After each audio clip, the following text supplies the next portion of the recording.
Fluids के बारे में आज एक बहुत ही इंपॉर्टेंट चैप्टर लेंगे जिसमें से छोटे छोटे क्वेश्चंस आते हैं।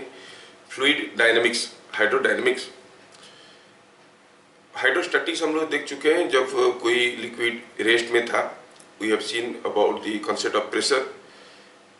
लेकिन काफ़ी चीज़ें बदल जाता है when you saw fluid in motion. जैसे pressure at same horizontal level is same for fluid at rest. जब fluid in motion, pressure at same horizontal level भी सेम नहीं होता। जैसे आप कहेंगे, छोटा सा एग्जांपल, आप जानते हो कि ये कोई कंटेनर ऑफ लिक्विड है। अब इस कंटेनर में कुछ लिक्विड था, इसको आपने कुछ फोर्स लगा के एक्सीलरेट करवाया तो लिक्विड का लेवल ऐसे हो जाएगा। अब क्या यहाँ का और यहाँ का प्रेशर बराबर है? नहीं, vertical heights of free surfaces are different. It is same horizontal level, pressure is not same. So when fluid is at rest, pressure at same horizontal level is same. Fluid is in motion, pressure at same horizontal level is not same. It may change. खैर, तो pressure का जो concept वहाँ पर देखे थे। अभी इसको नए तरीके से फिर से हम लोग समझने की कोशिश करेंगे। ठीक है, चलिए पहला हम लोग देखते हैं हाइड्रोडायनामिक्स की चैप्टर में।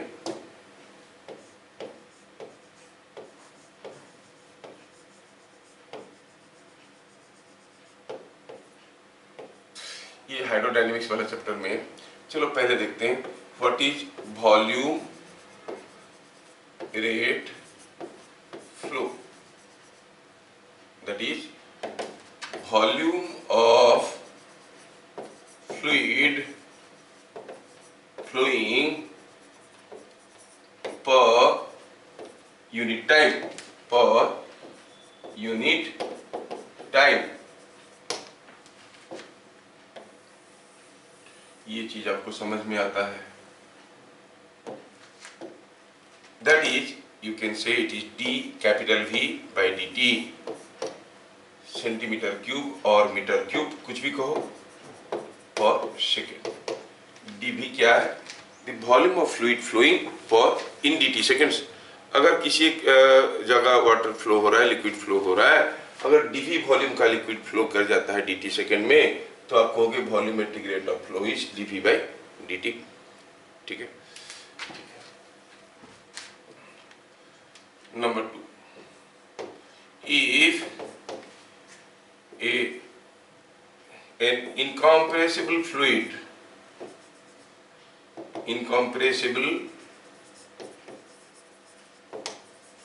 fluid passes through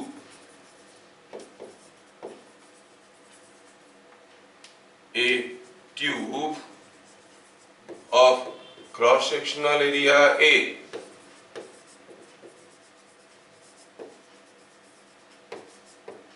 with speed V,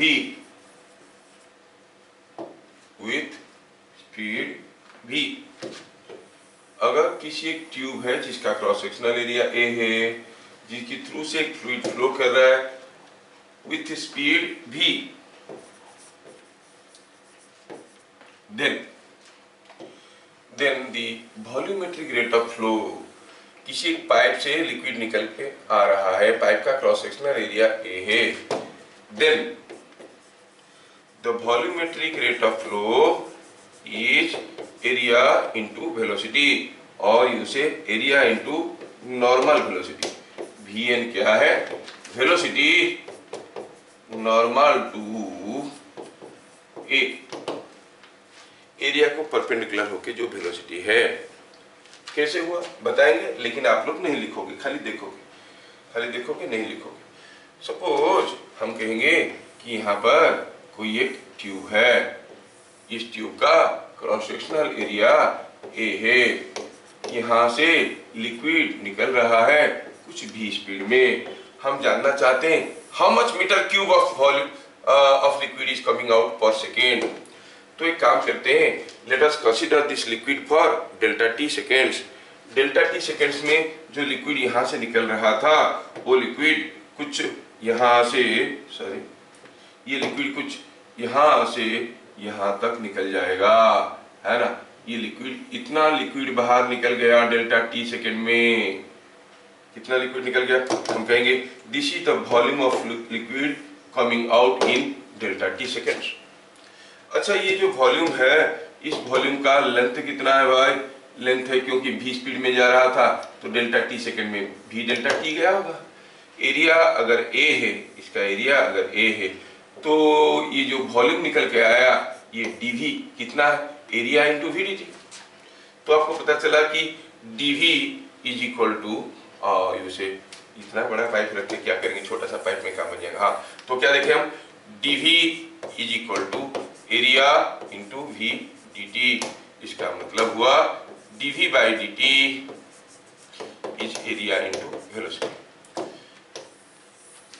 समझ में आया क्या? सो जब कोई एक पाइप है जिसका क्रॉस सेक्शनल एरिया a है, उसके अंदर से कोई लिक्विड फ्लो कर रहा है v वेलोसिटी में, the volumetric rate of flow is given by this area into velocity. ठीक है, ये था हमारा पॉइंट नंबर 2। फिर देखेंगे हम पॉइंट नंबर 3। पॉइंट नंबर 3 में देखेंगे इक्वेशन ऑफ कंटिन्यूटी। स्टेटमेंट नहीं लिखेंगे हम लोग। क्या कहता है? कहता है कि अगर हमारे पास कोई ट्यूब है जिसका क्रॉस सेक्शनल एरिया कुछ ऐसे बदल रहा है जो कि कांस्टेंट नहीं है, तो आप देखोगे अगर इसके अंदर से कोई इनकॉम्प्रेसिबल फ्लूइड जा रहा है, ध्यान रखना, इनकॉम्प्रेसिबल फ्लूइड,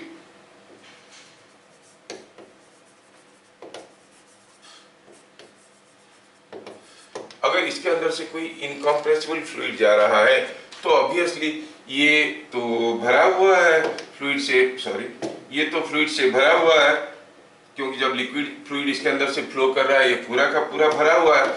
इसका मतलब जितना घुस रहा होगा उतना निकल रहा होगा, है कि नहीं? अगर हम कहेंगे यहाँ का क्रॉस सेक्शनल एरिया A1 है, वेलोसिटी V1 है, यहाँ का क्रॉस सेक्शनल एरिया A2 है, यहाँ पे velocity of fluid is V2, और यहाँ पे क्रॉस सेक्शनल एरिया A3 है, वेलोसिटी ऑफ फ्लूइड V3 है, तो आप कहोगे volumetric rate of inflow here is equal to volumetric rate of transfer of fluid is same here, and volumetric rate of outflow is also the same. कहने का मतलब हुआ A1 V1 must be equal to A2 V2 must be equal to A3 V3। मतलब जहां पर area कम होगा वहां पर वेलोसिटी ज्यादा होगा। This is called equation of continuity. जब आप अपनी गार्डन में पानी देते हो और पाइप से पानी को दूर फेंकना चाहते हो, you keep your thumb in front of the mouth of the pipe, तो क्या होता है, एरिया कम हो जाता है और पानी ज्यादा दूर फेंका जाता है। लेकिन ध्यान रखना, इधर केस में वॉल्यूमेट्रिक रेट ऑफ फ्लो बराबर रहता है। कहने का मतलब हुआ, सपोज हम कहेंगे यहाँ पर कोई एक बकेट में हमें पानी भरना है थ्रू ए पाइप, और ये भरने के लिए मान लो ये लेता है टाइम t सेकेंड्स। अगर ये जो पाइप है उसके सामने में अगर उंगली रख देता हूं तो पानी ज्यादा स्पीड से निकलेगा। क्या ये जल्दी भरेगा कि ज्यादा समय लेगा? सेम टाइम लेगा, स्पीड बढ़ जाएगा, लेकिन एरिया कम हो गया। Area into velocity is volumetric rate of inflow, so that remain same, it's not going to change. समझ में आया? अच्छा, ठीक है, ये हमें समझ में आ गया। छोटे छोटे एग्जाम्पल करते हुए चलेंगे। एक छोटा सा example, here is a tank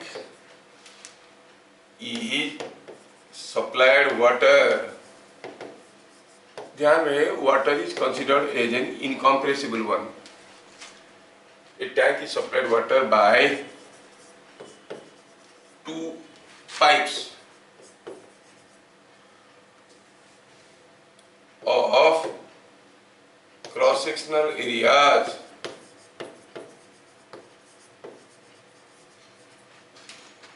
A and 2A, A and 2A at speeds 3V and V, 3V and V,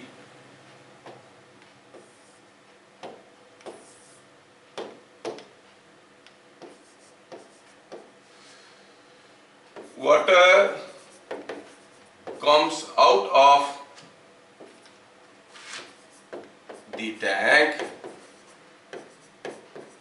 through a hole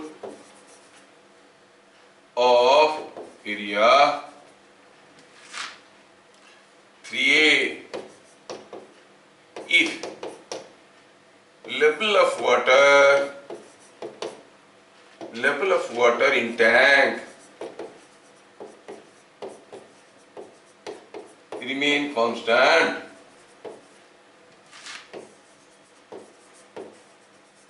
find speed of outflow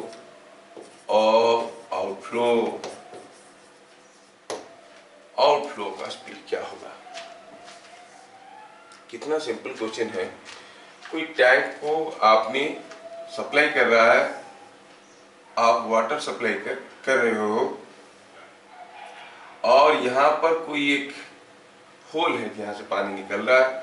you are pouring water into the tank by 2 pipes जिनका area A and 2A है ना। ये A and 2A वाला 2 area है और ये दिखने में कैसा है, यहाँ पर स्पीड निकल रहा है कितना 3V स्पीड में लिक्विड निकल रहा है, यहाँ पर V स्पीड में निकल रहा है और ये एरिया कितना है, this area here is 3A। पूछा है बताओ यहाँ पर स्पीड कितना है अगर level of liquid in the container is constant, मतलब लेवल ना बढ़ रहा है ना घट रहा है, मतलब जितना घुस रहा है उतना निकल रहा है। तो आप कहोगे अगर लेवल बराबर रहा इसका मतलब जितना घुस रहा है उतना निकल रहा है, तो जितना जल्दी जल्दी घुस रहा है उतना जल्दी जल्दी निकल रहा है। So volumetric rate of inflow is equal to volumetric rate of outflow. तो सॉल्यूशन सीधे सीधे क्या लिखेंगे हम लोग, हम लिखेंगे सॉल्यूशन में कि dV by dt volumetric rate of inflow must be equal to dV by dt outflow. Inflow क्या हो रहा है थ्रू दिस पाइप्स, क्या एरिया इसका A है, दूसरे का एरिया 2A है। अच्छा तो फिर क्या इनफ्लो हो रहा है A इंटू 3V और क्या हो रहा है 2A इंटू V। आउटफ्लो क्या हो रहा है 3A into V dash.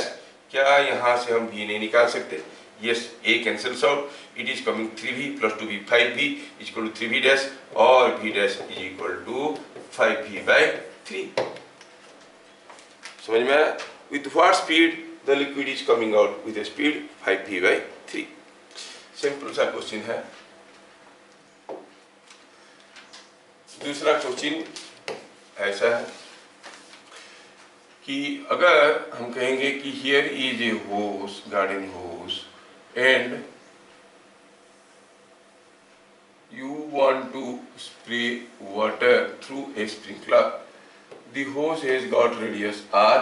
There are number of small holes in the sprinkler and each hole is of radius R. हर एक होल का रेडियस R है और यहाँ पर अगर लिक्विड घुस रहा है विथ स्पीड V0 तो यहाँ से क्या स्पीड में निकलेगा। The holes have radii are each. There are n holes in it. Find speed of water at the holes। तो पूछा है कि यहाँ पर दिया गया है स्पीड ऑफ वाटर पाइप में, क्वेश्चन दिख रहा है तो क्यों लिखेंगे, ये देख के समझ में आ रहा है कि यहाँ पर अगर स्पीड V0 है तो यहाँ से भी तो लिक्विड निकल रहा होगा, क्या स्पीड में निकल रहा होगा। सिंपल है, जितना घुसेगा उतना ही तो निकलेगा। Volumetric rate of inflow must be equal to volumetric rate of outflow. तो हम कहेंगे सॉल्यूशन में volumetric rate of inflow is equal to volumetric rate of outflow. Inflow हो रहा है area into velocity, pi r square is the area into velocity. Outflow हो रहा है हर एक होल से, हर एक होल का एरिया कितना है पाई आर स्क्वायर, क्या स्पीड में v dash, but there are n number of holes, है कि नहीं। तो यहां से हमें v डैश का वैल्यू पता चल गया, pi r square, pi r, ये आर पाई पाई कैंसिल हो गया, ये मिलेगा r square v0 by r square n is the velocity with which, मतलब ज्यादा नंबर ऑफ होल होंगे तो स्पीड कम हो जाएगा, कम नंबर ऑफ होल होंगे तो स्पीड ज्यादा हो जाएगा। Is that clear? यस। तो हम लोग अभी 3 पॉइंट देख चुके हैं, इक्वेशन ऑफ कंटिन्यूटी भी देख चुके हैं, फिर हम लोग देखेंगे energy, point number 4, different mechanical energies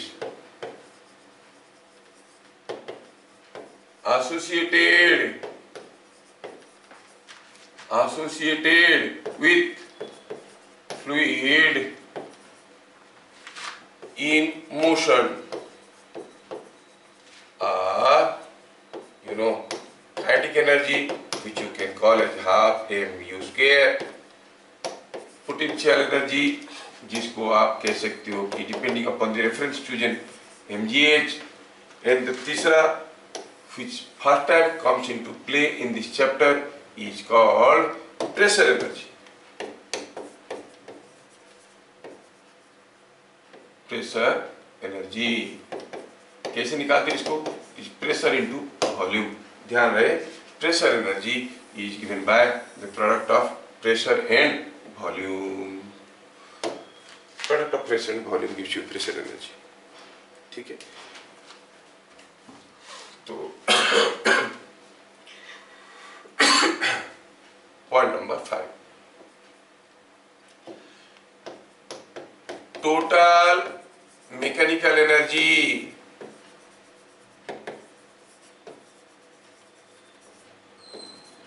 पर यूनिट वॉल्यूम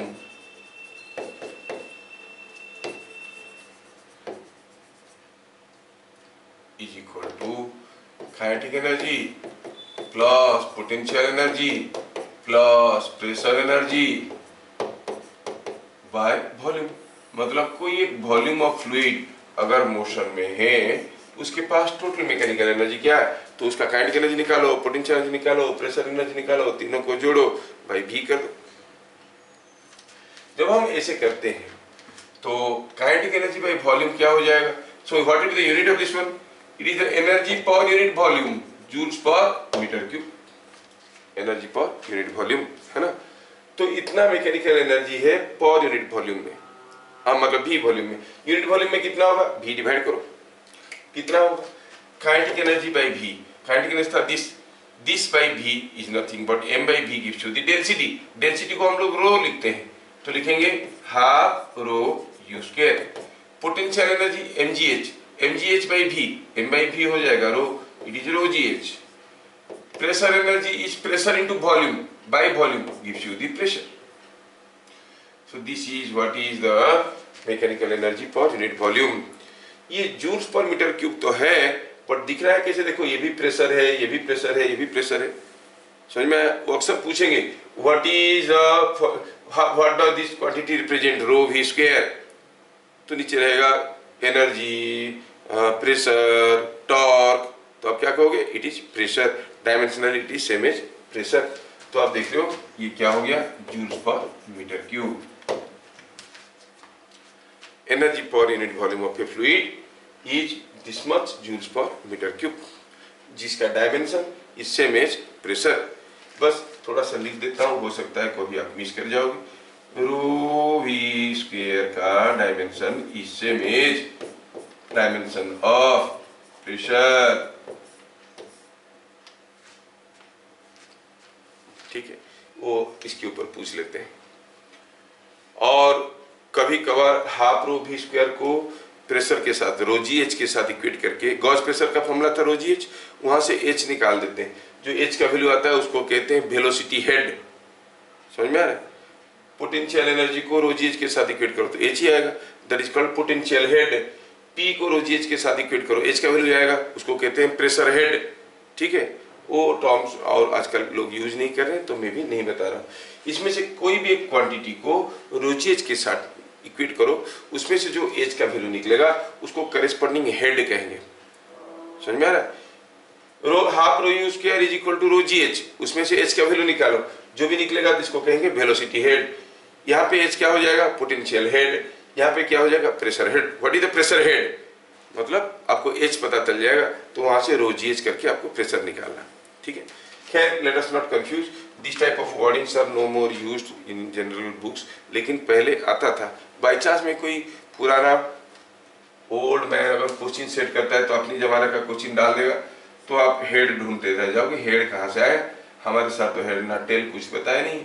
अच्छा, तो ये rho v square is equal to pressure हुआ। ठीक है, now point number 6, Bernoulli's theorem, Bernoulli's equation कहो। For a non viscous fluid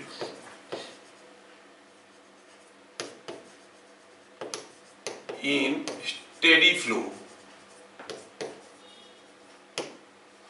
for a non-viscous fluid in steady flow, the total mechanical energy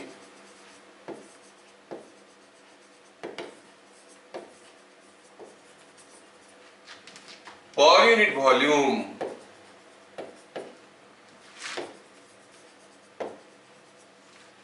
is per unit volume at any point of flow is same as that at any other point of flow.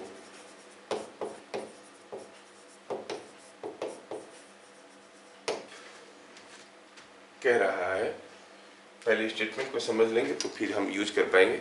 Total mechanical energy per unit volume, यहाँ पे दो term use किया गया है, एक हुआ non viscous, दूसरा हुआ स्टेडी फ्लो। ये चीजों को ध्यान रखना। पहले नॉन विस्कस किसको कहते हैं? जिसमें कोई फ्लूइड फ्रिक्शन नहीं है। वैसे फ्लूइड में फ्रिक्शन होता है, इफ यू स्टेयर वाटर, है ना, पानी को रख के ऐसे स्टेयरिंग करोगे तो पानी गर्म हो जाता है, क्योंकि वो वाटर मॉलिक्यूल एक दूसरे के साथ घिसते हैं और एक फ्लूइड फ्रिक्शनल फोर्स आता है, जिसको हम कहते हैं विस्कस फोर्स। अगर विस्कस फोर्स नेग्लिजिबली स्मॉल है और नेग्लेक्टेड है, ठीक है। और आप देखोगे कि जो विस्कस फोर्स होता है वो यूजुअली क्या होता है? बिकॉज ऑफ स्पीड होता है। जितने ज़्यादा स्पीड में जाएगा वो विस्कस फोर्स उसके ऊपर डिपेंड करेगा। और हम लोग विस्कोसिटी चैप्टर पढ़े नहीं है, इसके बाद पढ़ेंगे तो देखेंगे the viscous force depends upon the velocity of flow also. हाँ, तो अगर हम विस्कस फोर्स को इग्नोर कर देते हैं, मतलब धीरे धीरे फ्लो हो रहा है, या फिर viscosity effect, coefficient of viscosity is small and ignorable, and in steady flow, oh steady का तो गड़बड़ है spelling, steady flow, steady flow, steady flow. कोई नॉन विस्कस फ्लूइड है और स्टेडी फ्लो में है, कोई नॉन विस्कस फ्लूइड अगर स्टेडी फ्लो में, स्टेडी फ्लो किसको कहते हैं? When a fluid is in flow, अगर किसी एक सेक्शन पे हर एक पार्टिकल का वेलोसिटी बराबर है तो हम उसको कहेंगे स्टेडी फ्लो। जैसे मान लो कि ये कोई एक ट्यूब है, ये ट्यूब में आप देखोगे किसी एक सेक्शन पे जब फ्लूइड जा रहा है, ये वाला पार्टिकल का वेलोसिटी, ये वाला पार्टिकल का वेलोसिटी, ये वाला पार्टिकल का वेलोसिटी, सबका अगर बराबर होगा तो हम इसको कहेंगे स्टेडी फ्लो। तो सर होगा हर जगह? नहीं, हर जगह नहीं होता, हम लोग आगे आगे पढ़ेंगे। Velocity of particle at different points at different distance from the axis are different.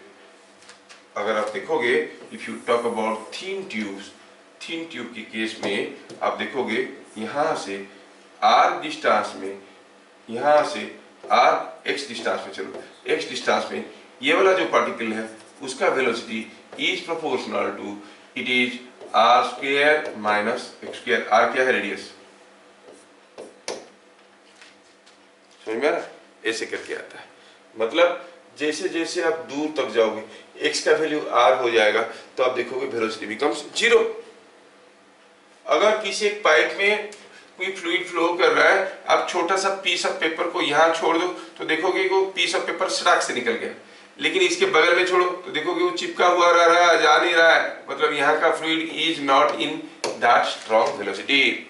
समझ में आ रहा है? यहाँ का पार्टिकल इतने जोर से नहीं भागेगा जितने जोर से ये भागेगा। समझ में आ रहा है? So the velocity different sections are different, but if we assume that the velocity is same for all particles, then the flow will be called steady flow. Just for otherwise example, I say when you open a tap, the liquid coming out of the tap acquires a shape like this. You might have noticed it acquires a shape like this, like this, like this, और उसके बाद ऐसे गिर जाता है कि नहीं? तो यहाँ तक किसी भी पॉइंट में आप देखोगे हर पार्टिकल का स्पीड बराबर है, तो स्टेडी फ्लो कहाँ तक हुआ? यहाँ तक हुआ।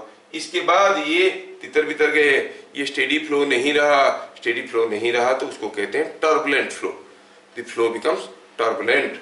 तो ये स्टेडी नहीं रहा, इट बिकेम टर्बुलेंट। क्या मेरी बात समझ में आ रहा है? मान लो कि ये पॉइंट ऑफ टर्बुलेंसी को हम कहेंगे P।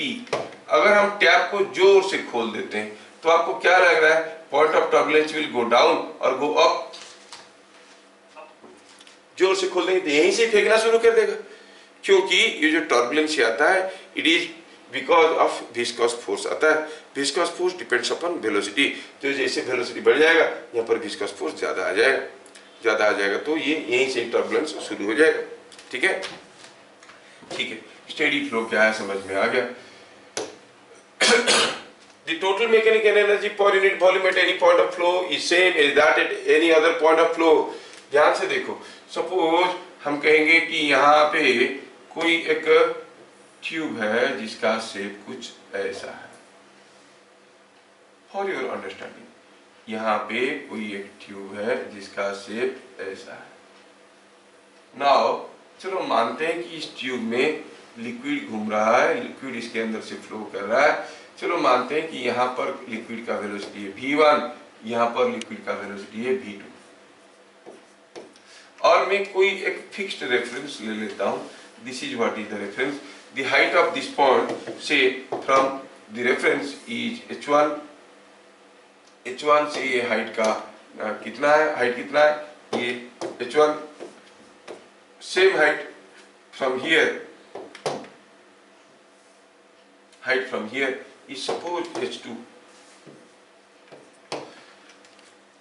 Now what the equation says, energy per unit volume at any section। किसी भी एक पॉइंट में आप यूनिट वॉल्यूम ऑफ लिक्विड लीजिए और निकालिए what is the total mechanical energy per unit volume. जितना होगा एनर्जी पर यूनिट वॉल्यूम, यहाँ पर भी उतना ही होगा, यहाँ पर भी उतना ही होगा, यहाँ पर भी उतना ही होगा, हर जगह बराबर होगा। See the statement, total mechanical energy per unit volume at any point of flow is same as that at any other point. कहने का मतलब हुआ अगर मैं m में और n में 2 यूनिट वॉल्यूम लेता हूं तो total energy per unit volume, energy per unit volume कहां पे? At m is equal to energy per unit volume at n। m में एनर्जी पर यूनिट वॉल्यूम क्या है? यहाँ पर अगर ये वेलोसिटी v1 है तो kinetic energy half rho v1 square, potential energy rho g h1, pressure energy मालूम नहीं है क्या है प्रेशर, कुछ प्रेशर होगा, call it p1, that is equal to energy per unit volume here. यहाँ का वेलोसिटी कुछ अलग है, so kinetic energy per unit volume is half rho v2 का स्क्वायर, पोटेंशियल एनर्जी हाइट भी कुछ अलग है, सो रो जी h2 प्लस प्रेशर भी कुछ अलग होगा, but the total stroke has to be same. समझ में आ रहा है क्या? इधर जितना होगा इधर उतना होगा। ये just for sake of example में बताया। क्लियर? हाँ, स्टेटमेंट कोई नहीं पूछेगा, आप कंसेप्ट को समझोगे तो न्यूमेरिकल कर पाओगे। बस ध्यान रखना कि ये नॉन विस्कस होना चाहिए, स्टेडी फ्लो होना चाहिए। ठीक है, तो ये ऐसा होता है। सर ये प्रेशर एनर्जी यहाँ पर कैसे आ गया? पहले तो नहीं आता था। काइनेटिक एनर्जी, पोटेंशियल एनर्जी बोलते थे। जब हम सॉलिड रिजिड बॉडी की बात करते हैं वहां पर भी प्रेशर एनर्जी था, लेकिन वो मैनिफेस्ट नहीं होता था ड्यूरिंग मोशन, तो प्रेशर एनर्जी को हम लोग कंसीडर नहीं करते थे। जबकि यहाँ पर काइनेटिक एनर्जी, पोटेंशियल एनर्जी और प्रेशर एनर्जी तीनों बदल जाते हैं। बड़ा खतरनाक कंफ्यूजन मिलेंगे आपको। आप देखोगे, I would like to express it now, many YouTubers और मेनी अदर ओल्ड बुक्स में दो किस्म की कंफ्यूजन है। आई टेल यू, ये सब चीजें आपको जानना चाहिए, शायद you will also encounter, because आप लोग 10-15 साल का पुराना क्वेश्चन कर रहे हो। ये कोई एक पाइप है, यहाँ से लिक्विड भी वेलोसिटी में निकल रहा है और मान लो कि एरिया ए है, ठीक है। तो जब ये लिक्विड जिसका डेंसिटी रो है वो निकलेगा, what will be the recoiling force on the pipe. तो I want to solve it in 2 different methods, जो आपकी ऑथर्स किए, कौन सही है कौन गलत है बताना। पहला वाला हुआ इन डेल्टा टी सेकेंड्स। इन डेल्टा टी सेकेंड्स यहां से जो लिक्विड निकलेगा वो इतनी दूर आएगा, कितना दूर जाएगा, वी डेल्टा टी। उसका मास कितना होगा, रो, हाँ, उसका वॉल्यूम कितना होगा, area into v delta t. Mass कितना होगा, you will say this is volume. तो what is the mass of the liquid coming out, it is rho v, that is rho a v dt. अच्छा, this is the mass coming out in liter second. What is the momentum? Momentum होगा mass into velocity, इसके साथ velocity multiply करो, rho v square a dt. So this momentum, ये liquid का momentum बाहर नहीं था, अब ये momentum आया, so there is a change in momentum. Change in momentum of this liquid. Change in momentum अगर ये हो गया तो फोर्स हो जाएगा rate of change in momentum delta p by delta t, it is rho a v square, this is the force. समझ में आया क्या?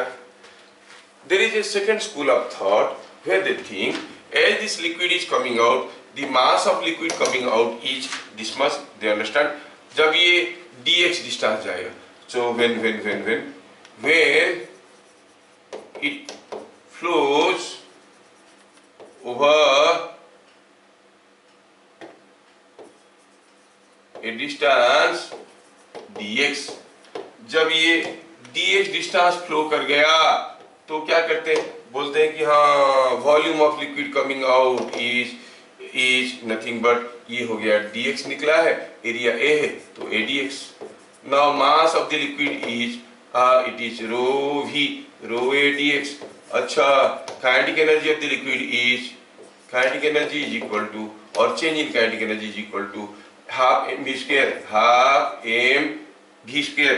एम तो पहले से मालूम है, एम तो पहले से मालूम है, m is rho a dx into v square, and this change in kinetic energy is nothing but work done. So f dx is equal to half rho a dx v square. Work done on a body is equal to change in kinetic energy of dx को दोनों तरफ से काटो, क्या मिल गया, the force is half rho a v square। इधर मिल रहा है rho a v square, इधर half rho a v square। कौन सही कौन गलत? ये सब गलतियां तब होते हैं when you don't fundamentally approach certain things, ठीक है। ये जो आपका फोर्स का डेफिनेशन है, it is never given as change in kinetic energy per unit distance, it is defined as the rate of change in momentum. ठीक है sir, इसमें गड़बड़ी क्या? गड़बड़ी ये है कि change in kinetic energy is due to all forces. अब हम रिजिड बॉडी की बात कर रहे थे, यहाँ पर फ्लूइड को बात कर रहे हैं। वहां पर जब ये अंदर था उसका प्रेशर और खुले में आया, प्रेशर में अंतर है, there is a difference in pressure energy also. समझ में आ रहा है? तो बाहर आया तो ये एटमॉस्फेरिक प्रेशर में आ गया, अंदर कोई कंप्रेस करके उसको प्रेस करके छोड़ रहा था। क्यों आ रहा है फोर्स, वो मैटर करता है। डू यू थिंक किसी एक पाइप में फ्लूइड मान लो भरा हुआ था, इसमें भरा हुआ था, नीचे का ढक्कन खोल देंगे और पानी गिरेगा, will it give a recoiling force on this? अभी तो पाइप है, एरिया है, लिक्विड निकल रहा है, क्या ये रिकॉइलिंग फोर्स देगा? नहीं। वो कॉज इफेक्ट वाला relation and all types of energies are to be taken into account. Only for rigid bodies change in kinetic energy is equal to f dx। Otherwise change in kinetic energy plus change in pressure energy is equal to f dx। यहाँ पर pressure energy को account में नहीं लिया गया, इसलिए गड़बड़ आ गया है। तो सही क्या है? ये गलत क्या है ये, समझ में आ रहा है? This is valid had it been a rigid body, जिसमें जो प्रेशर एनर्जी वो फिक्स रहता है, बदलता नहीं है। यहाँ पर प्रेशर एनर्जी बदल जाता है, समझ में आया? ठीक, तो हम लोग कहाँ से कहाँ आ गए, यूं ही बात करते करते, नहीं ऐसा गाना भी है ना। चलो ठीक है, आगे बढ़ते हैं। Post number 7। तो हम देखें कि एक टिपिकल केस ले लेंगे, हमें समझना है इसको, जो हमारे सबसे ज्यादा जरूरत में आएगा न्यूमेरिकल के रूप में। अगर कोई एक लिक्विड सेम हॉरिजॉन्टल लेवल में है और कोई एक फ्लो हो रहा है at same horizontal level, suppose हम कहेंगे कि ये कोई ट्यूब है, ऐसा करके आया। Now this is what is a horizontal tube, this is what is a horizontal tube. मतलब of course the velocities at different points will be different and the potential energy has to be same at either point because both of these points are at same height above any fixed reference। अगर मैं ये point को reference मानता हूँ तो ये दोनों का हाइट h है। अगर ये पॉइंट को m मानते हैं, इसको n मानते हैं, सो ये case of flow through horizontal tube, case का नाम क्या हुआ, फ्लो थ्रू हॉरिजॉन्टल ट्यूब और हॉरिजॉन्टल फ्लो, ऐसे याद रखो, हॉरिजॉन्टल फ्लो। ये जो हॉरिजॉन्टल फ्लो है, इसमें हम देख रहे हैं कि बाय बर्नौलीज इक्वेशन अगर हम अप्लाई करते हैं तो हम कहेंगे energy per unit volume at m and energy per unit volume at n has to be same. m में कुछ एनर्जी है, क्या है, half rho v1 square, this is kinetic energy per unit volume. Potential energy है rho g h, ये height h है। Pressure energy है, कितना है क्या मालूम, say the pressure is P1, energy per unit volume at m, kinetic energy, potential energy, pressure energy, याद रखना है। This must be equal to energy per unit volume at n, n में unit energy में, unit volume में क्या energy होगा, यहाँ का वेलोसिटी कुछ अलग होगा, हाइट लेकिन वही है, प्रेशर कुछ अलग होगा। So what you observe here, when rho gh is cancelled out on the other side, you find v2 is more than v1, क्योंकि एरिया कम है, equation of continuity says area कम हो गया तो वेलोसिटी ज्यादा हो गया, वेलोसिटी ज्यादा होगी, ये बड़ा है तो ये छोटा है, तो आप कहोगे P1 minus P2 is equal to half rho V2 square minus V1 square. So यहां से ऑब्जर्व करने वाली चीज क्या आया, ये इनसेल्फ इज ए न्यूमेरिकल, यहां पर ऑब्जर्व करने वाली चीज ये आया कि with increase in velocity the pressure decreases, with increase in velocity the pressure decreases।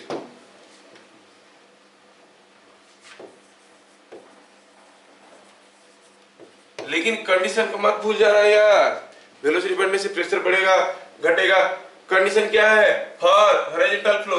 यही कभी कुछ चीजें हम लोग फंडामेंटल चीज को मिस कर जाते तो गड़बड़ हो जाता है। कोई चीज नीचे फ्लो कर रहा है तो वेलोसिटी बढ़ेगा तो प्रेशर बढ़ेगा नहीं, वेलोसिटी बढ़ेगा तो प्रेशर घटेगा नहीं, कोई फर्क नहीं पड़ता, ठीक है, ये बात है। 1 मिनट,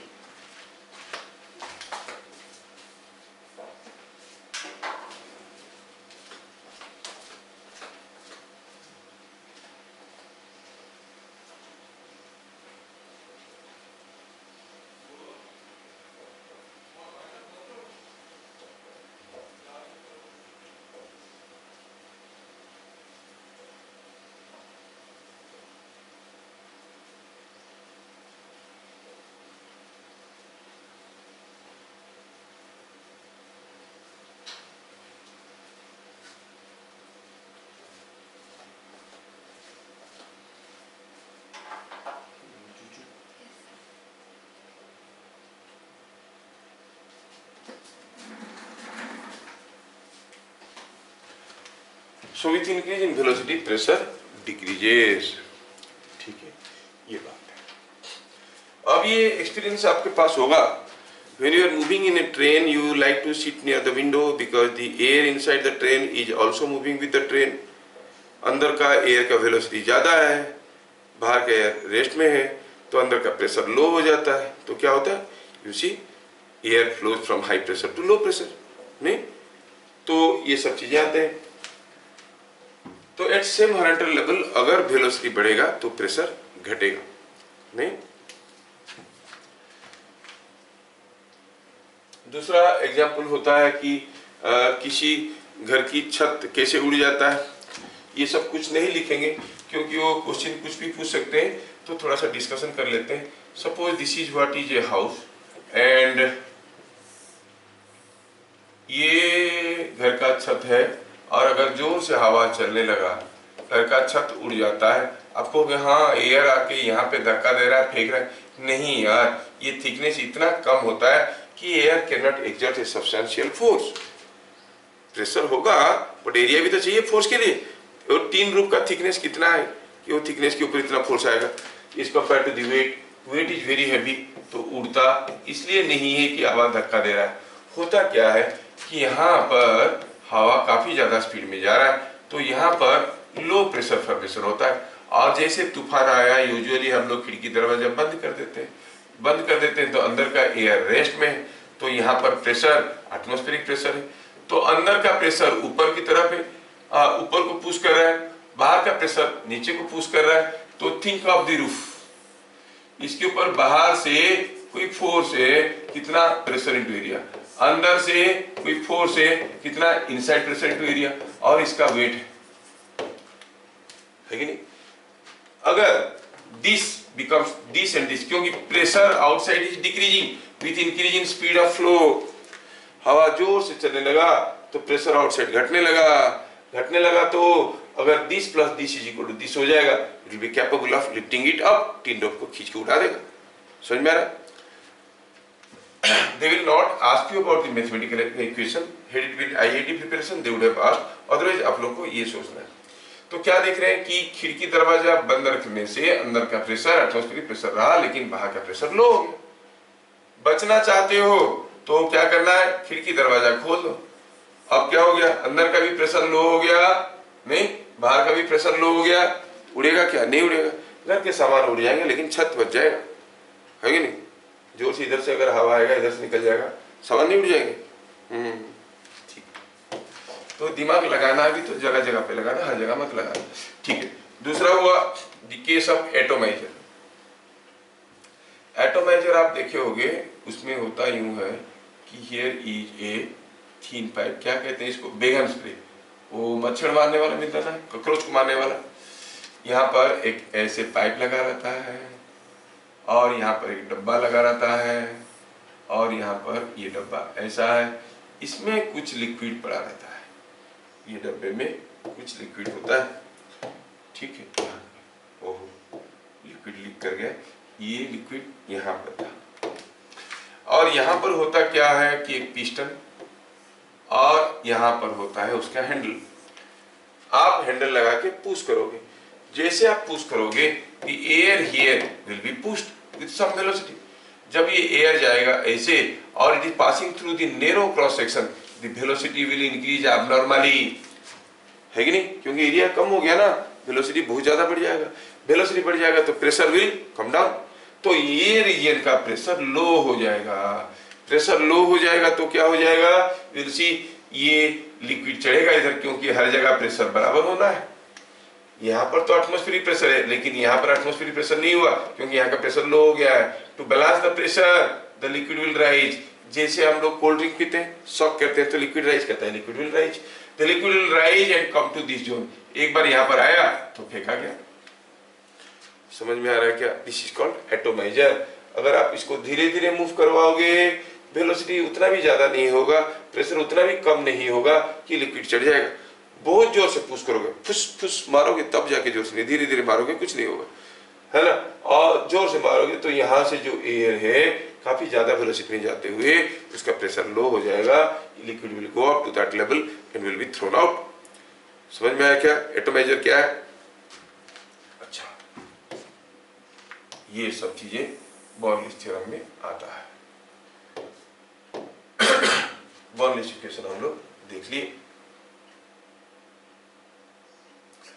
ठीक है। नंबर 8, टोरिसेली थ्योरम और वेलोसिटी ऑफ इफ्लक्स।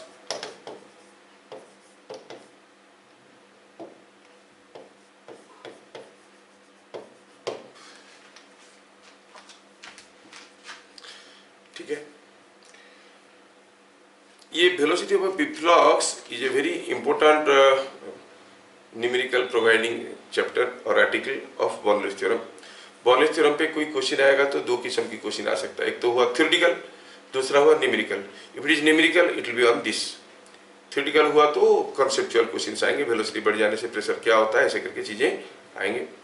ठीक है, तो ये जो वेलोसिटी ऑफ इफ्लक्स है इसको थोड़ा हम लोग ध्यान से देखेंगे और समझेंगे, बड़े काम का चीज है। क्या है ये वेलोसिटी ऑफ इफ्लक्स? इफ्लक्स का मतलब होता है a thin jet. Thin jet is called efflux. मान लो कि कोई बहुत बड़ा सा टैंक है, उसमें एक छोटा सा होल कर दी तो पतला सा jet of liquid is coming out, you call it an efflux. ठीक है, तो यहाँ पर एक प्रैक्टिकल केस ले लेते हैं। ये है यहाँ पे कोई एक कंटेनर ऑफ लिक्विड, ये कंटेनर ऑफ लिक्विड में liquid up to certain height रखा है। इसमें the liquid is up to certain height से अप टू दिस हाइट। ठीक है, लिक्विड यहाँ पर रखा है और हुआ यूं है कि ये जो लिक्विड है that is coming out of a small hole somewhere here. यहाँ पर एक पतला सा पाइप लगा है, ठीक है, और ये पाइप से लिक्विड निकल के बाहर आ रहा है। Suppose here is a thin pipe. ठीक है, I hope you understand. Here is a thin pipe from which liquid is coming out.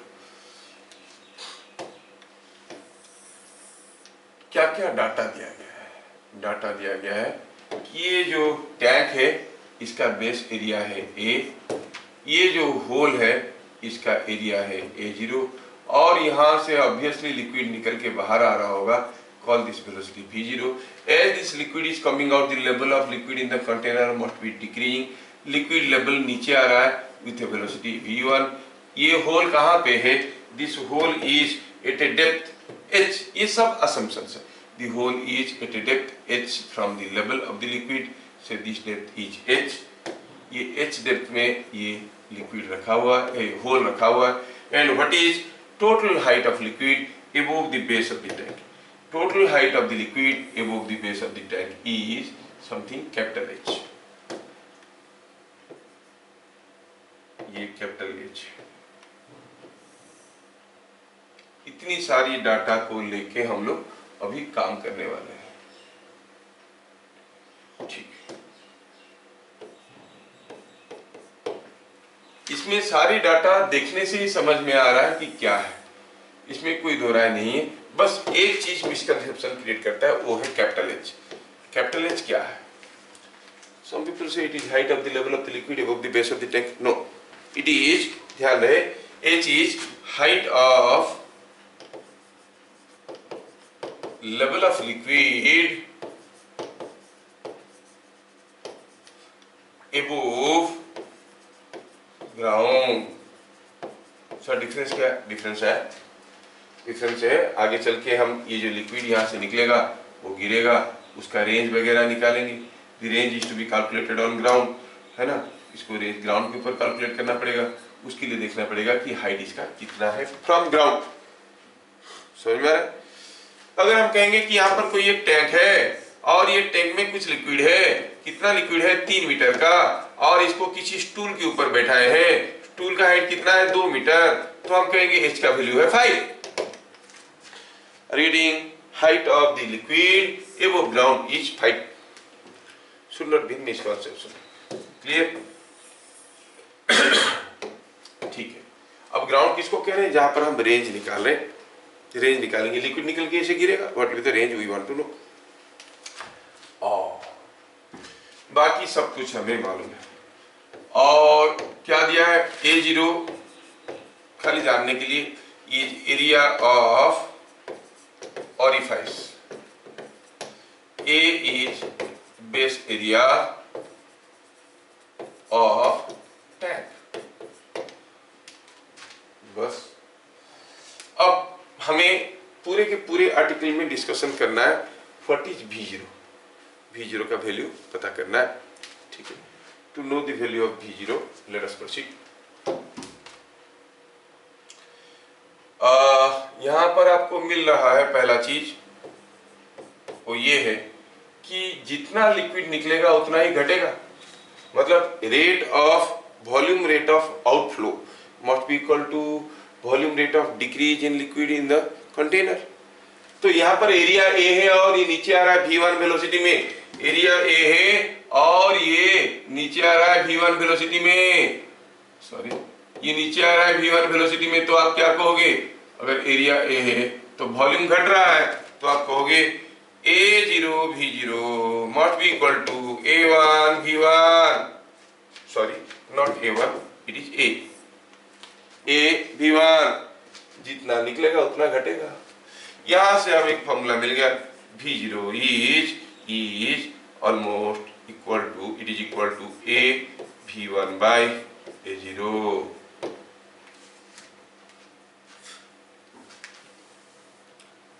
समझ में आया क्या, ठीक है, यस। और ऐसे इसमें पता चल रहा है कि A0 इज ओरिफाइस, ओरिफाइस का मतलब 3 होल।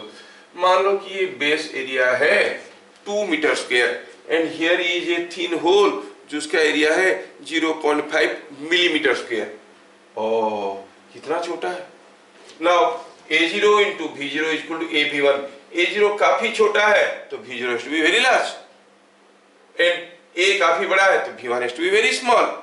इससे एक चीज समझ में आ रहा है कि as A0 is very very small as compared to A, therefore V0 is very very large as compared to V1। ये बात भी समझ में आ रहा है, ठीक है। हमें वेलोसिटी फ्लक्स निकालने में इंटरेस्ट है B। अब हम निकालना चाहते हैं वेलोसिटी फ्लक्स, तो हमारे पास तरीके हैं 2। You can consider 2 volumes of fluid, you can consider the volume of fluid here and here, here and here, किसी भी 2 जगह एनर्जी बराबर होगा। आपको लग रहा होगा कि जो बर्नौलीज थ्योरम है it is on the principle of conservation of energy, something similar to that. It is not exactly like that. थोड़ा बता दूं यहाँ पे आपको, जब हम बात कर रहे थे कोई फ्लूइड फ्लो का, हम देख रहे थे यहाँ पर एनर्जी पर यूनिट वॉल्यूम, यहाँ पर एनर्जी पर यूनिट वॉल्यूम बराबर है ना। But that should not be interpreted और मिस इंटरप्रिटेड कि हाँ ये तो हम कंजर्वेशन ऑफ एनर्जी में जानते हैं, ऐसा नहीं है। यहाँ का एनर्जी सोचो और यहाँ का एनर्जी सोचो, ये 2 अलग अलग बॉडी है। कंजर्वेशन ऑफ एनर्जी में होता क्या था, किसी अगर पत्थर को आप किसी हाइट से गिराओगे और वो नीचे आएगा तो सेम पत्थर का total energy at any position was same, sum of kinetic energy and potential energy of the same पत्थर at different times is same. कोई चीज को गिरा दिया गया, जब कोई चीज को गिरा दिया गया तो आप कहोगे कोई चीज यहां से गिर रहा है, अब ये गिरते हुए रास्ते में हर जगह kinetic energy plus potential energy बराबर है। That means the law of conservation of energy says that the mechanical energy is associated with the same body at different times। नहीं, लेकिन यहां पर तो केस कुछ अलग है। It is not talking about energy associated with the same body, different bodies at the same time। इसका जितना एनर्जी होगा उसका भी इतना एनर्जी होगा। ये नहीं कि ये जब यहां से आके यहां पहुंचेगा उतना एनर्जी होगा, नहीं नहीं, किसी पर्टिकुलर इंस्टेंट में energy per unit volume, again energy की बात नहीं कर रहा है, एनर्जी पर यूनिट वॉल्यूम की बात कर रहा है। यहाँ पर एनर्जी पर यूनिट वॉल्यूम जितना होगा, यहाँ पर एनर्जी पर यूनिट वॉल्यूम उतना होगा, लेकिन इसमें इसका जितना वेलोसिटी है उसका भी उतना, इसका जितना काइनेटिक एनर्जी है इसका भी उतना ही काइनेटिक एनर्जी होगा। So there is a little difference, पर दोनों अगेन आसपास के ही है। अगर नॉन विस्कस फोर्स एब्सेंट है, वहां पर भी तो हम पढ़े थे, if there is no non conservative force mechanical energy is conserve. खैर हमें ये चीज समझ में आया।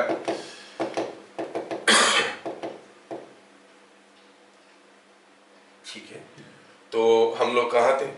हम लोग यहीं पे थे। Energy per unit volume has to be same. Let me consider a volume of fluid m here and a volume of fluid here. Just इससे बाहर, ये इससे बाहर किसी पॉइंट में वॉल्यूम ऑफ फ्लूइड पता करते हैं। थोड़ा ढंग से लिखते हैं, आप कंफ्यूज कर जाओगे नहीं तो। ये A0 है, B0 है, these are the liquid coming out. Suppose I consider a volume of fluid here. The energy per unit volume at n and at m has to be same by one least principle. दोनों का energy per unit volume बराबर होगा। तो यहाँ पर kinetic energy, potential energy, pressure energy per unit volume, यहाँ पर kinetic energy, potential energy, pressure energy per unit volume has to be same. ठीक है, ठीक है।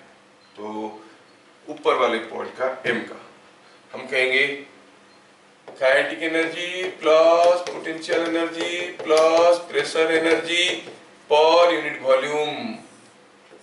कहाँ पे? At m is same as the entire thing at n में भी वही होगा, दोनों बराबर होंगे। ओ ये बात है, they will be same। m में काइनेटिक एनर्जी क्या होगा? वो तो ऊपर था ना, यहाँ पे वेलोसिटी क्या था? v1, तो आपको it is half rho v1 square. Potential energy, इसका हाइट कितना है? कहाँ से? रेफरेंस कुछ भी ले लो, चलो इसको रेफरेंस ले लेते हैं। किसको भी ले सकते हैं, हाँ किसी को भी ले सकते हो। इसको रेफरेंस ले लेंगे तो कितना होगा?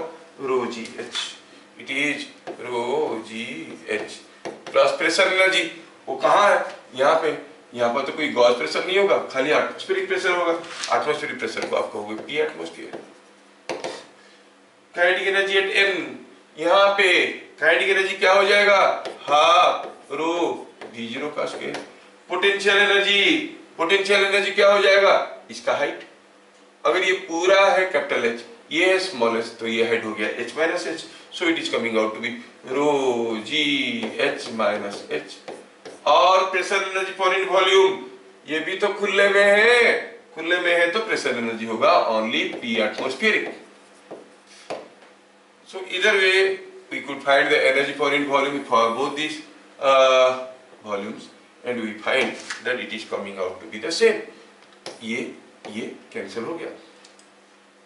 थोड़ा मारपीट करिए प्यार से, तो मिलेगा आपको v1 स्क्वायर, और सिंप्लीफाई करिए, क्यों ज्यादा समय में गवाऊं। v0 square is equal to v1 square plus 2gh, ऐसा आएगा एक्सप्रेशन, ऐसा आएगा। दोनों काटपीट के रो को कैंसिल करो, कैपिटल H को कैंसिल करो, अल्टीमेटली मिलेगा this, something similar to the energy equation. नहीं? हाँ, ये बात है, ये बात है। अब हम पहले से देख चुके हैं कि v0 इज और v1 is very very small as compare to v0। मतलब लिक्विड तो काफी ज्यादा स्पीड में ओरिफाई से निकल रहा होगा, लेवल घट रहा है, वो दिख नहीं रहा होगा, इतना धीरे धीरे हो रहा होगा क्योंकि बड़ा सा टैंक है। तो in that case you will से ये v1 स्क्वायर को इग्नोर कर सकते हैं। v0 इतना बड़ा है, मान लो v0 का वैल्यू है 1000, v1 का वैल्यू है 0.1, so 1000 square is equal to 0.1 square plus 2gh। Can we not write same as 1000 square is equal to 2gh, क्योंकि 0.1 का स्क्वायर है ही कितना। सो आप कह सकते हो कि v0 square is equal to 2gh और v0 is root over of 2gh। This is called velocity of influx. कितना वेलोसिटी से लिक्विड निकल के बाहर आएगा, कितना वेलोसिटी में लिक्विड निकल के बाहर आएगा।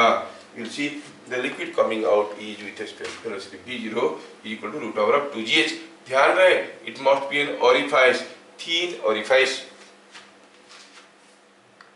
समझ में आया? thin orifice होगा तभी जाके आप इसको कर सकते हो, नहीं तो ऐसे नहीं कर सकते। मान लो बड़ा सा होल होगा तो you can not ignore v1, बाकी सारा कैलकुलेशन वही रहेगा। लास्ट स्टेप में जो हम लोग v1 को इग्नोर कर दी, वो इग्नोर नहीं कर पाते। समझ में आ रहा है? क्यों बता रहा हूँ? क्योंकि जेई मेन में एक बार क्वेश्चन आ गया, वो थिन ऑरिफाइस नहीं लिखा था दरवाजे, होल, और होल का रेडियस दिया था, टैंक का रेडियस दिया था, ठीक है? तो यू कैनॉट इग्नोर। तो हम इग्नोर तब करते हैं when the orifice is thin और वेरी स्मॉल। तो वेलोसिटी रिफ्लक्स का फॉर्मूला आया √2gh। क्या नोटिस किया हम?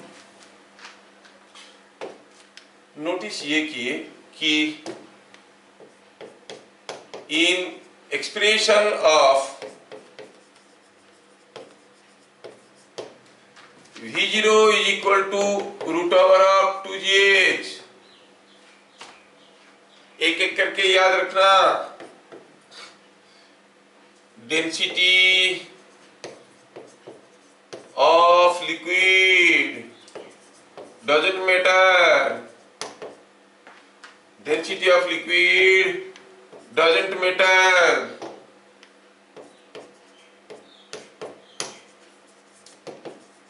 कहने का मतलब है आप पेट्रोल भरोगे या ग्लिसरीन भरोगे कोई फर्क नहीं पड़ता है, velocity flux will be same, पर provided both of them has to be non viscous, ठीक है?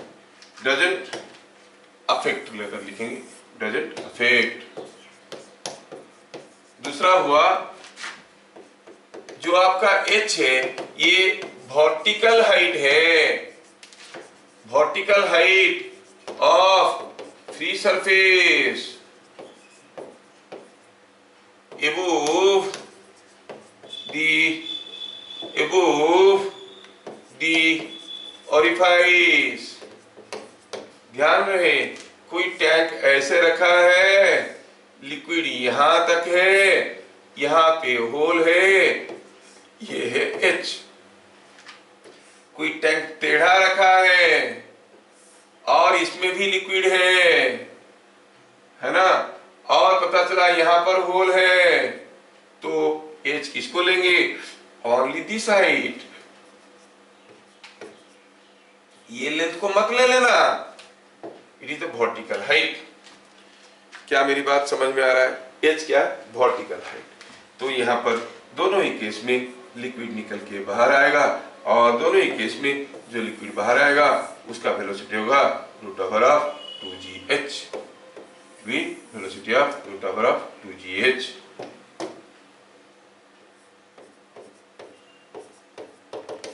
दोनों केस में ये √2gh है। It again depends upon the value of g. V0 is affected by g. g affected होगा तो V0 affected हो जाएगा। V0 is affected by g. V0 is affected by g। मतलब अगर हम कहेंगे कि यहाँ पे कोई एक लिफ्ट है, ये लिफ्ट के अंदर मान लो कि कोई एक कंटेनर ऑफ लिक्विड है, और उस कंटेनर में h डेप्थ में एक होल किया गया है, यहां से लिक्विड क्या वेलोसिटी से बाहर निकलेगा? जब ये नीचे जा रहा है कुछ एक्सीलरेशन a0 में, the lift is coming down with an acceleration a0 and the liquid is spilling out as an efflux through this thin orifice, then v0 क्या हो जाएगा? √2gh 2। लेकिन ये नीचे आ रहा है तो g की जगह लिखेंगे g minus a0 into h। क्या बात समझ में आया? When something is coming down, the apparent weight decreases, तो a0 क्या हो गया? The acceleration with which this lift is coming down। You must not confuse things। क्या मेरी बात समझ में आ रहा है? अगर हम मून पे चले जाएंगे तो velocity of flux will be affected. समझ में आया? तो velocity of flux is given by all these three expressions where the significance of g and h are understood। Here is a theorem called Torricelli theorem। ये Torricelli theorem क्या कहता है? ये Torricelli theorem कहता है कि अगर यहां पर कोई लिक्विड कंटेनर है और पता चला यहाँ पे उसमें एक थिन होल बनाया गया है और लिक्विड यहाँ से निकल रहा है v0 वेलोसिटी में, भरा हुआ है लिक्विड इस लेवल तक, ये हाइट है स्मॉल h। बोल रहा है कि कोई अगर पत्थर को यहां से गिरा देंगे तो जो पत्थर यहां तक गिरेगा, यहां पर पहुंचने के बाद उसका वेलोसिटी क्या होगा, सेम v0। पत्थर को गिराओ, इस लेवल में आते आते उसका जो वेलोसिटी होगा वही वेलोसिटी है वेलोसिटी ऑफ फ्लक्स का। Torricelli theorem, they will never ask you the theorem, they will ask you for the understanding. समझ में आ रहा है क्या? मतलब ये हुआ कि अगर इस लेवल से कोई पत्थर को हम गिराते हैं यहां से, तो पत्थर जब गिरेगा, जब यहां तक आएगा, जितना वेलोसिटी होगा यहां पर होल करो तो उतना ही होगा वेलोसिटी ऑफ फ्लक्स। तो किसी भी पॉइंट में होल करें तो कितना वेलोसिटी में लिक्विड निकलेगा, जानने का तरीका हुआ just drop a stone from the level of liquid outside the container, the velocity gained by the stone at the level of the orifice is equal to the velocity of flux. समझ में आ रहा है क्या? Don't worry, ये ज्यादा confusing है नहीं, क्योंकि आप जानते हो ये भी होता है रूट ओवर ऑफ, सॉरी ये भी होता है रूट ओवर ऑफ 2gh, और ये भी h हाइट से गिर रहा है तो क्या होगा, root over of 2gh। Torricelli theorem ऐसा ही कुछ बोल रहा है। अगर ये चीजें समझ में आ रहा है तो थोड़ा आपको और भी दिमाग लगाना पड़ेगा। ये थ्योरम का क्या सिग्निफिकेंस है? ये जेई वाले ना बड़ा चालाक होते हैं, हर सिग्निफिकेंस को यूज कर लेते हैं और स्कूल में बोलेंगे कि इसमें क्या रखा है, ये टोरिसेली थ्योरम देखो, ये रूट ओवर ऑफ 2gh को याद दिलाने के लिए ऐसे किया। बात सही है, बट इसके अंदर भी कुछ छुपे हुए चीज है, आप उसको इंटरप्रेट कर लेना चाहिए। यहां से कोई चीज गिरेगा, यहां पर पहुंचते पहुंचते उसका वेलोसिटी होता है रूट ओवर ऑफ 2gh। मतलब इसके सीधे में जो ओरिफाइस होगा उसमें से जो लिक्विड निकलेगा उसका वेलोसिटी होगा रूट ओवर ऑफ 2gh। जैसे मैं आपको एक छोटा सा एग्जांपल देके पूछता हूं, बताओ इसमें से मैं अगर किसी एक टैंक को लेता हूं, I draw a tank of liquid like this, this is what is a tank of liquid, और इसमें दिया गया है कि लिक्विड इस लेवल तक है, ठीक है, और इसमें क्या किया गया है कि इसमें ढेर सारे छोटे छोटे होल्स कर दिए गए। मान लो कि यहाँ पर एक ओरिफाइस लगा है कुछ ऐसा टेढ़ा वाला, लिक्विड निकलेगा तो यहाँ से कूदेगा। मान लो ये लिक्विड ऐसे जाके ऐसे कूद रहा है, और यहाँ पर लगा है कोई दूसरा ओरिफाइस, ठीक है, और यहाँ से लिक्विड आ रहा है, ये भी ऐसे कूद के जा रहा है बाहर। जस्ट जस्ट यहाँ पर भी एक ट्यूब ऐसे लगा है, यहाँ से भी लिक्विड कूद के ऐसे जा रहा है, यहाँ पर भी एक छोटा सा ओरिफाइस लगा है और यहाँ से भी लिक्विड निकल के आ रहा है और वो लिक्विड कूद के ऐसे जा रहा है। Look at the thin jets coming out from point A, point B and point C. Which one represents a correct figure? ABC में से करेक्ट फिगर कौन दे रहा है? ये जेट निकल के आ रहा है, ये भी जेट निकल के आ रहा है, ये भी जेट निकल के आ रहा है, कौन सा फिगर करेक्ट है? अरे कौन सा फिगर करेक्ट है क्या? This problem is purely on the basis of Torricelli theorem. देखो क्या है, अगर कोई चीज यहां से गिरा यहां पर पहुंचा तो इसका वेलोसिटी फ्लक्स के साथ बराबर होगा। मान लो वेलोसिटी हुआ v0। अच्छा, यहां से कोई चीज को v0 वेलोसिटी में फेंकेंगे तो कितना ऊपर जाएगा? h ही जाएगा। h साइड से गिरने से अगर वेलोसिटी v0 होता है, v0 वेलोसिटी में फेंकेंगे कितना ऊपर जाएगा? h। इसका मतलब ये जो आपका ओरिफाइस है, ट्यूब है, इसको ऊपर की तरफ मोड़ देंगे तो लिक्विड कितना तक जाएगा? h हाइट तक जाएगा। देखो तो ये h हाइट को पार कर गया है, ये h हाइट पहुंचा नहीं है, ये h हाइट तक गया है। सो this is the correct choice. क्या मेरी बात समझ में आ रहा है? वो हर चीज को तोड़ मोड़ के पैदा आपके सामने प्रेजेंट कर देंगे। You must be able to recognise and understand. क्या मैं सबको समझा पा रहा हूं? यस। तो टोरिसेली थ्योरम भी हमें समझ में आया। चलिए आगे बढ़ते हैं। ये हम लोग क्या देख रहे थे? ये देख रहे थे हम लोग वेलोसिटी ऑफ फ्लक्स के बारे में। Yes, now we want to see about range of flux.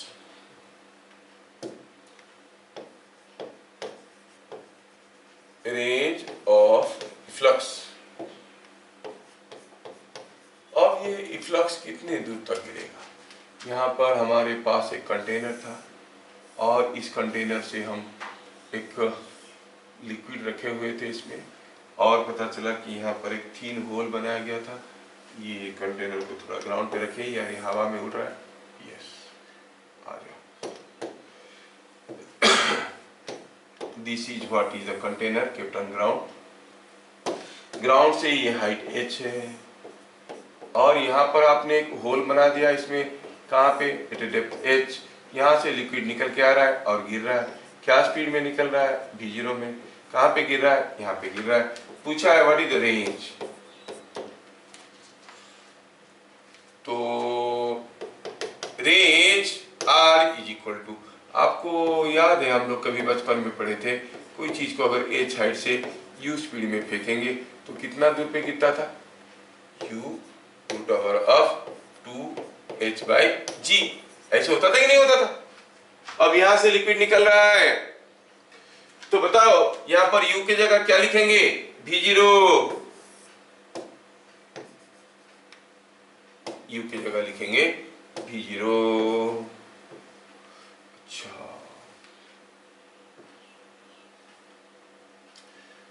h की जगह क्या लिखेंगे, ये हाइट कितना है, h माइनस h, तो it is h minus h। क्या बात समझ में आया। और v0 का वैल्यू तो हमें ऐसे ही मालूम है, root over of 2gh into root over of twice of h minus h by g। थोड़ा मारपीट करके सिंप्लीफाई करिए, मिलेगा 2 root over of h into h minus h। The range is 2 into h minus 2 root over of small h into capital H minus small h। तो आप क्या देख रहे हो, when this container was moved up or down with some acceleration, or you take on to earth or on moon you experiment, the value of g changes, velocity of efflux changes, but you see the range is independent of the acceleration due to gravity। नहीं, independent of acceleration due to gravity। Suppose this arrangement is made inside a lift and the lift is coming down with an acceleration a0, in that case the velocity of efflux will be affected but not the range। तो आप अगर कोई lift में कोई container रखा है, उसमें leak करके पानी एक जगह गिर रहा है, आप देख रहे हो, क्या उसको देख के बता सकते हो लिफ्ट ऊपर जा रहा है कि नीचे आ रहा है, कि एक्सीलरेट कर रहा है कि रिटार्ड कर रहा है, नहीं, it does not depend. They will ask you, घुमा फिरा के क्वेश्चन ऐसे पूछेंगे, if the lift starts moving upward with certain acceleration the range of efflux will increase decrease remain same. No, it doesn't depend upon the value of g. क्या बात समझ में आया। ये बहुत इंपॉर्टेंट है नोट करना कि इट doesn't depend on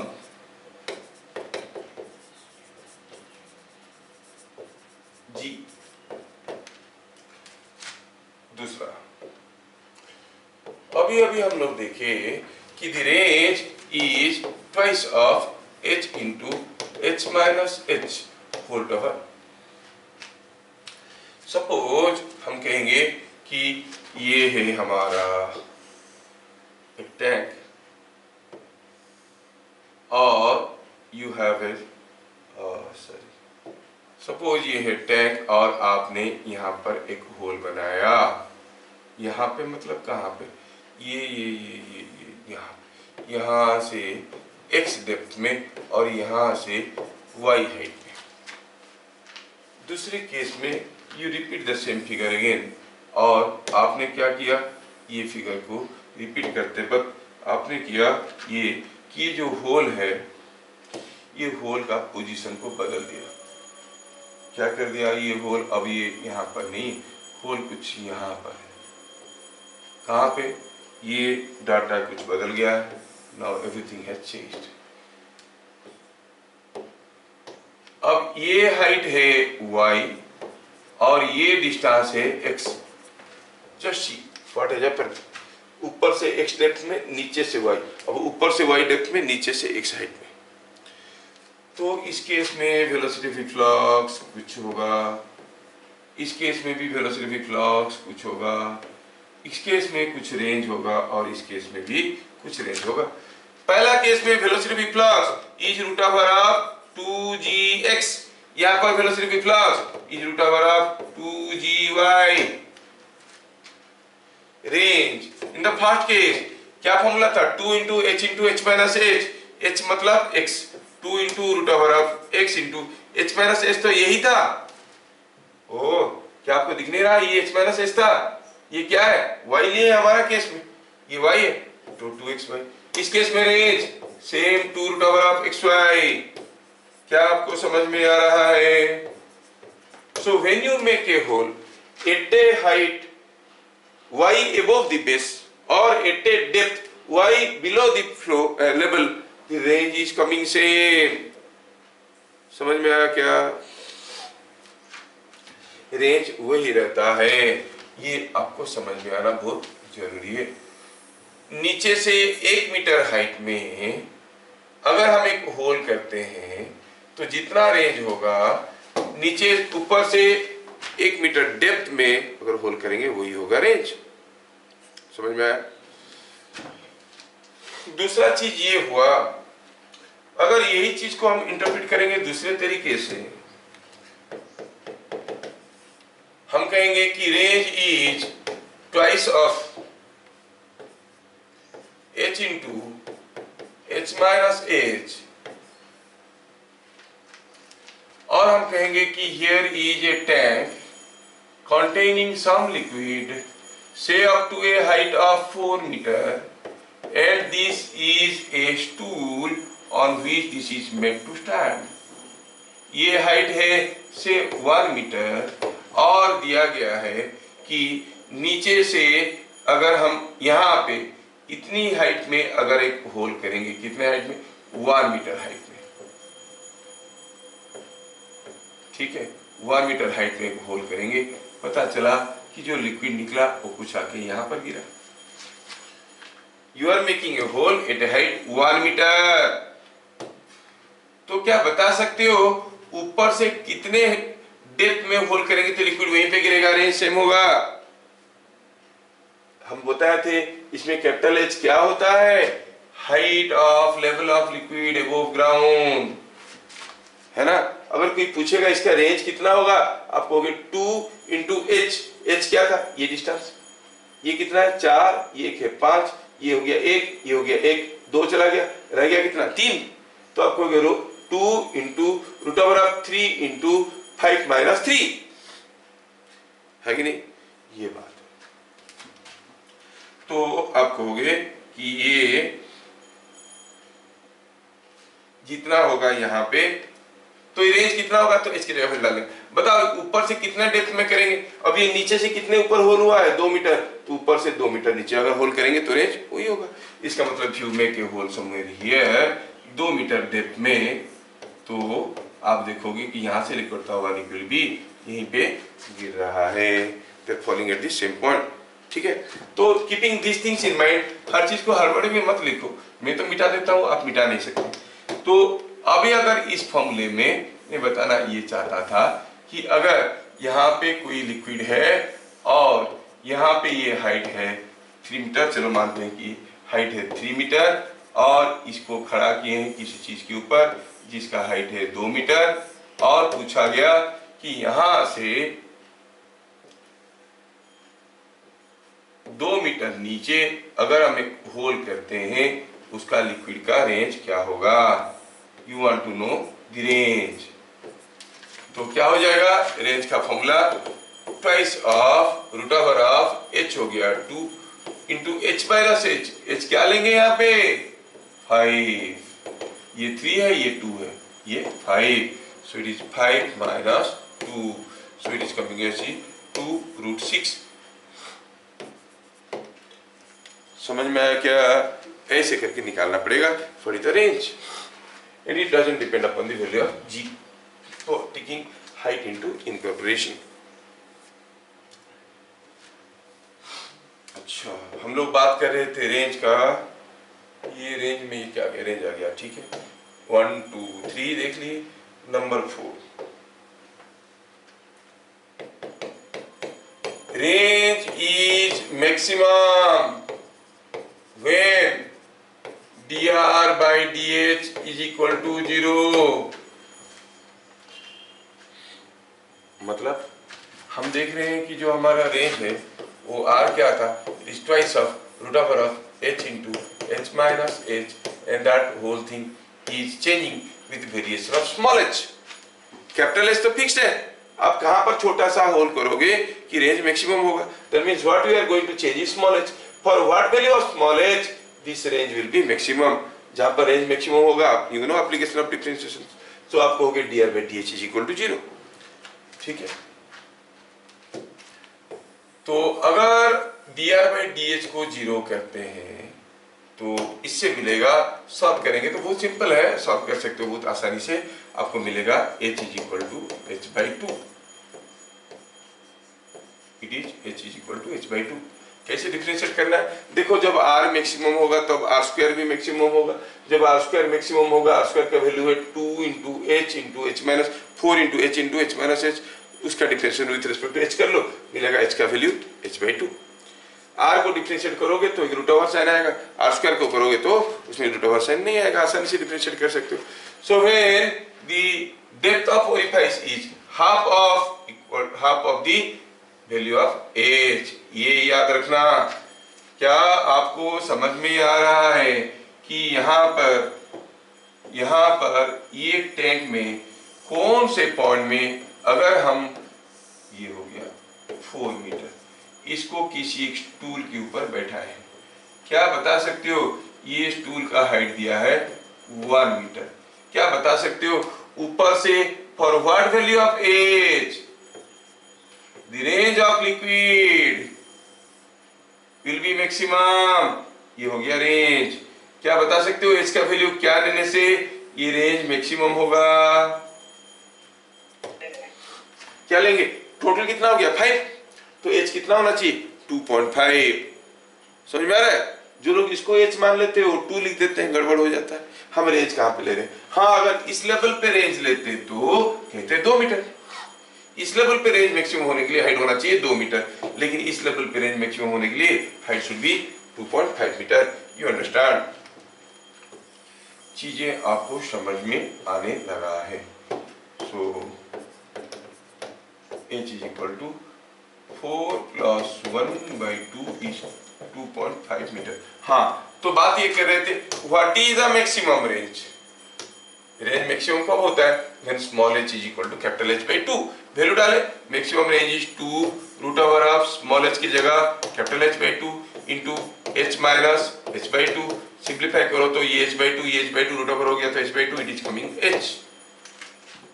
तो अगर किसी एक टैंक में बहुत सारा होल कर दोगे, सबसे ज्यादा कितना डिस्टेंस तक लिक्विड गिर सकता है, दैट इज h, इससे ज्यादा दूर नहीं गिरेगा।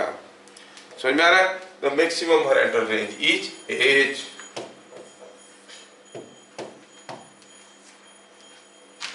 क्या मेरी बात समझ में आ रहा है, ये है टॉरिसेली थ्योरम। एक्सक्यूज मी, समझ में आया? अरे मेरा अभी तक खांसी नहीं हुआ था, कोटा बाकी रह गया था।